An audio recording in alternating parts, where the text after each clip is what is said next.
Welcome back to my channel. আজকে আমি খুব সহজে মাত্র ২ মিটার কাপড় দিয়ে প্রপার সূত্রের সাহায্যে সেমি পাটিয়ালি প্যান্ট করে দেখাবো। যে কোনো সাইজের জন্য করতে পারবেন। কলি বসানোর নিয়ম, কুচি দেওয়ার নিয়ম, A to Z সেলাই সহ পুরোটা দেখাবো। একবার দেখার পরে না আপনাদের আর কোনো কিছু দেখে ভাবতেই হবে না। যে কোনো সাইজের জন্য আপনারা করতে পারবেন। আর কত ভালো ফিনিশিংয়ের সাথে কলিটা বসেছে বুঝতেই পারছেন। তো চলুন ভিডিওটা শুরু করা যাক। তো এখানে মাত্র ২ মিটার কাপড় আছে আর পুরো কাপড়টাকে প্রপার ৪ ভাঁজ এখানে করে নিতে হবে। তো এখানে আমি দেখিয়ে দিলাম আমার হাতের সাইডটা জয়েন্ট সাইড, অপর সাইডে ওপেন সাইড আছে। তো যেহেতু এখানে সেমি প্যাটিয়ালি করছি তো বেল্ট তো হবে। তো বেল্টের জন্য আমি ৬ ইঞ্চি বেল্ট নিয়েছি, যেটা ওপরে ছেড়ে দিয়েছি। দেওয়ার পর থেকে যার যা ঝুল হবে ঝুলের সাথে মাত্র ১/২ ইঞ্চি প্লাস করবেন সেলাই মার্জিনের জন্য। নেয়ার পরে দাগটাকে এখান থেকে আমি স্ট্রেট করে দেব। ব্যাস, দাগটাকে স্ট্রেট হওয়ার পরে এরপর থেকে মুহুরির ফোল্ডিং হবে, তার জন্য আরও ২ ইঞ্চি করে এক্সট্রা মার্জিন নিয়ে নিচ্ছি, যেটা মুহুরিতে ফোল্ডিং করব। চাইলে এটা আপনি কম বেশি করতে পারেন।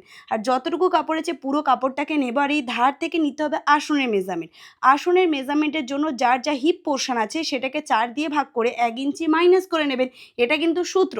যতদূর হলো দাগ দিয়ে দিলাম, এবারে নিচে চলে আসবো, মুহুরির অর্ধেক নিয়ে নেব আর এরপরে ১ ইঞ্চি অতিরিক্ত রাখবো যদি ভবিষ্যতে দরকার পড়ে তার জন্য। এবারে এই দাগটার সাথে ওপরের দাগটা একটার সাথে একটা এইভাবে রেখে মার্জিনটাকে ম্যাচ করিয়ে দেব। ব্যাস, এখানে সম্পূর্ণ দাগ দিয়ে দিয়েছি। নিচ অবধি কিন্তু নিয়ে যাবেন না, যেখান থেকে দেখাচ্ছে ওই অবধি নিয়ে যাবেন। এবারে কাটিং করার সময় আসলেই দেখবেন যে কিভাবে কাটিং হবে। তো যতটুকু মার্জিন মুহুরির ফোল্ডিংয়ের জন্য ছিল সেটাকে মাঝখান থেকে মুড়িয়ে দিতে হবে, যেমনটা এখানে করলাম। এরপরে গিয়ে এখানে কাটিং করতে হবে, তাহলেই দেখবেন আপনারা খুব পারফেক্টভাবে কিন্তু মুহুরির মার্জিনটাও একদম সঠিক নিয়মে কাটিং করতে শিখে যাবেন। এবারে এখান থেকে আমাদের কুচি দিয়ে দেবো, দিলেই কিন্তু পুরো রেডি। আর বেল্ট পার্ট বের করার জন্য এই যে কাপড়টুকু বেঁচে আছে এই কাপড়টা দিয়ে খুব ভালোভাবে কিন্তু বেল্ট বেরিয়ে যাবে। এর জন্য রাখতে হচ্ছে, দেখুন, একটা ছোট পোর্শনের সাথে বড় পোর্শন রাখছি আর একদিকের বড় পোর্শনের সাথে ছোট পোর্শন। ঠিক এখানে যেমনটা দেখালাম এইভাবে আপনারা রেখে সেলাই করে নেবেন। তো সেলাই করার পরে দেখতে পাচ্ছেন কত বড় চওড়া একটা কাপড় চলে এসছে। প্রথমে কাপড়টাকে মাঝখান থেকে ভাঁজ করে নিয়েছি, দেন আরেকবার ভাঁজ করে এটাকেও ৪ ভাঁজ করে নেব। বেল্টের জন্য চওড়াই এখানে নিতে হবে, যার যা হিপ পোর্শন আছে সেটাকে ৪ দিয়ে ভাগ আর তারপরে এখান থেকে ২.৫ ইঞ্চি অতিরিক্ত, চওড়া লম্বা যা খুশি বলতে পারেন। তো এটাকে নেওয়ার পরে দাগটাকে স্ট্রেট করে দেব। আর বেল্টের যে লম্বা ছিল সেটাকে আমি নিয়ে নেব। ৬ ইঞ্চির বেল্ট রেডি চেয়েছিলাম, তার সাথে ২ ইঞ্চি অ্যাড করব সেলাই মার্জিনের জন্য। নিয়ে টোটাল ৮ ইঞ্চিতে দাগ দিয়ে দেব। দেওয়ার পরে এখান থেকে দাগটাকে স্ট্রেট করে দেব। ব্যাস, স্ট্রেট করলাম। এবারে যেমনটা ড্রয়িং করেছি হুবহু তেমন কাটিং করে নেব। পুরো কাটিং করার পরে এটাকে ২ ভাঁজে কনভার্ট করেছি। এবারে সেলাই করার পালা।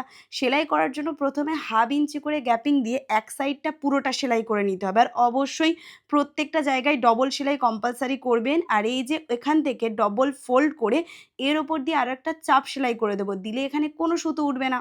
ব্যাস, পুরো পার্ট রেডি। এবারে দেখুন এখানে আরেকটা পোর্শন যে ওপেন আছে সেই দিকের সাইডটা জয়েন্ট করব। এখানে জয়েন্ট করার নিয়মটা একটু আলাদা হবে। ওপর থেকে ১/২ ইঞ্চি ছেড়ে দেবো, তারপরে ১ ইঞ্চি ছেড়ে দেবো। সেলাই করতে হবে, ওপরের ১/২ ইঞ্চিটা সেলাই করব, ১ ইঞ্চির গ্যাপিং রাখতে হবে আর তার নিচে থেকে সেলাই করতে হবে। কেন? কারণ এখানে আমরা ডরি প্রবেশ করব, তো তার জায়গা তো তৈরি করতে হবে। ওই জন্য ১ ইঞ্চিটাকে ছেড়ে তারপর থেকে পুরোটা সেলাই করে নিলাম। আর যেইটুকু পোর্শন সেলাই ছেড়ে রেখেছি সেখান থেকে সুতোটাকে ছাড়িয়ে নিলাম। এইবারে দেখুন এই যে হোলটা তৈরি হচ্ছে না, এর ভিতর থেকে ডরি প্রবেশ হবে। আর দু সাইড দিয়ে এরকম মাঝখান থেকে ভাগ করে নিয়ে দু সাইড দিয়ে হালকা হালকা করে মুড়িয়ে এর ওপর থেকে একটা করে চাপ সেলাই দিয়ে দেবো। দিলে তাহলে এখান থেকে আর কোনো সুতো উঠবে না। ব্যাস, এক সাইডটা যেমন করেছি অপর সাইডটা সেম টু সেমভাবে করে নেব। ব্যাস, পুরোপুরি পার্ট তো এখানে রেডি হয়ে গেছে। এই যে হোলের সিস্টেম। আর এখানে ডবল ফোল্ডে সেলাই করার জন্য ১.৫ ইঞ্চি করে আমাদের ফোল্ডিংয়ের কাপড় রেখেছি। ওপর থেকে ১/২ ইঞ্চি মুড়িয়ে দেবো আর যে ১.৫ ইঞ্চিটা দাগ দিয়েছি সেই দাগ বরাবর পুরোটাকে মুড়িয়ে দেবো। আরেকবার দেখে নিন, ওপরে ১/২ ইঞ্চি মুড়িয়ে দিলাম আর যে ১.৫ ইঞ্চির যেটা টোটাল দাগ সেটা থেকে আবারও মুড়িয়ে দিলাম। এবারে এর ওপর থেকে পুরোটা সেলাই করলে ডরি প্রবেশের জন্য জায়গা কিন্তু আমাদের পুরোপুরি রেডি। চলে আসবে এখানে কলি কাটিং করব। কলির জন্য ২ ভাঁজ করা কাপড় নিয়েছি আর মাঝখান থেকে ভাঁজ করেছি। দেখুন কলি কিন্তু অনেক রকমভাবে কাটা যায়, এটাই কাপড় কম লাগে আর সহজ। ২ ইঞ্চি চওড়া নিয়েছি আর লম্বাতে ৫ থেকে ৫.৫ ইঞ্চির কলির লম্বা নিতে পারেন। এবারে একটার সাথে একটা দাগ এইভাবে ম্যাচ করিয়ে দেব, দিয়ে এখান থেকে কাটিং করে নেব। নিলেই কিন্তু কলিটাও খুব সুন্দরভাবে রেডি হয়ে যাবে। ব্যাস, রেডি। তো এখানে কলি সেলাই করব, তার জন্য আসনের পোর্শনে আমাদের কলি অ্যাটাচ করতে হবে। যেহেতু এটা প্লেন কাপড় তো ওই জন্য আমি টিক চিহ্ন দিলাম যে এটা কাপড়ের সোজা সাইড আর এটা কলির সোজা সাইড। একটা কাপড়ের সাথে আরেকটা কাপড়ের সোজা সাইডের ওপরে সোজা সাইডটাকে রাখতে হবে। রেখে প্রপার ১/২ ইঞ্চি করে গ্যাপিং দিয়ে এখানে জাস্ট সেলাই করে নেব। ব্যাস সেলাই রেডি। এইরকম ওপেন করলে দুটো সোজা, সোজা সামনে চলে এসছে। আর অপর সাইডের পার্টটাকে নিয়ে ফের একটার উপরে রাখবো। রেখে এখান থেকেও 1/2 ইঞ্চি করে সেলাই করে পুরোটাকে রেডি করে নেব। কিন্তু হ্যাঁ, এখানে সেলাই করার সময় একটু খেয়াল রাখবেন কোনো কিছু যেন টান না পড়ে। আলতোভাবে লুজ হাতে সেলাই করে কলির অপর পোরশন যেটা ওপেন হয়ে আছে ওর ওপর দিয়ে যেন সেলাইটা যায়। দারুণ ফিনিশিং হবে। একবারে যদি অসুবিধা হয় দুবার একটু ট্রাই করে নেবেন। আর ভিডিওটা না হলে রিপিট দেখে নেবেন কিভাবে আমি সেলাই করলাম। মানে সেলাই হওয়ার পরে ঠিক এইরকমটা দেখাচ্ছে, সেম টু সেম ভাবে অপর সাইডটাও রেডি করে নেব। ব্যাস সম্পূর্ণ পার্ট রেডি করার পরে এবারে জাস্ট আমাদের বেল্টের পোরশনের সাথে নিচের পোরশন যেটা এক্সট্রা আছে এটা কুচি দিয়ে বসিয়ে নিতে হবে। তো এখানে যেহেতু আমার কাপড় খুব বেশি নেই, তো কুচিটা কিভাবে দেব সেটা কিন্তু খুব ইম্পর্টেন্ট। তো এখানে পুরো মাঝখান থেকে একটা কাটিং করলাম। সেম টু সেম ভাবে অপর সাইডে একটা ছোট্ট কাট করে রাখবো। যাতে মাথায় থাকে এটা মিডল সাইড, তো না কাট করলেও চলে। তো সেম টু সেম ভাবে আমাদের যে বেল্টের পার্ট সেখানেও কিন্তু কাট করে নিয়েছি। আর এই যে হোল যে সিস্টেমটা আছে ওখানেও এই যে বেল্টের পোরশনের কাছে মিডলে দাগ দিয়ে দিলাম আর এখানেও দাগ দিয়ে দিলাম। এবারে সেলাই করার পালা। যেটা হচ্ছে হোল আছে না ওটা আমাদের বডির সামনে বসবে। আর এটা হচ্ছে সোজা সাইড, এটা হচ্ছে সোজা সাইড।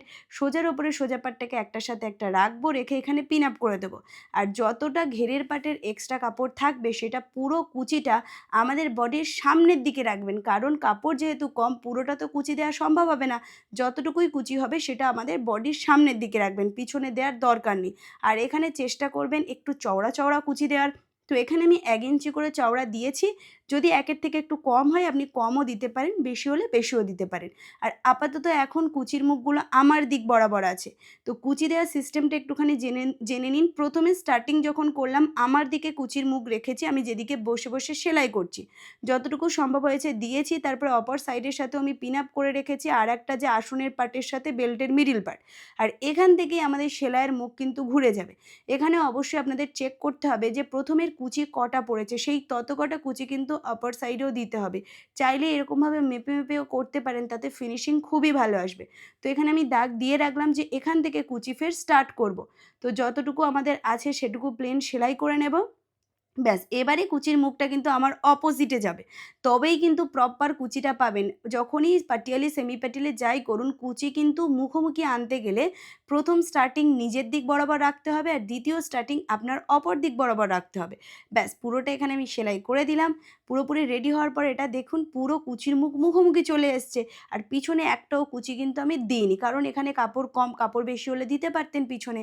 আর এখানে ১ ইঞ্চির চওড়া একটা স্ট্র্যাপ আর লম্বাতে অনেক বড় করে কেটে নিয়েছি। এটা আমার পেপার পেস্টিং, মুহুরির পোরশনের জন্য। মুহুরির কাছে এইভাবে ফোল্ডিং করিয়ে এর ওপর দিয়ে সেলাই করে নেব।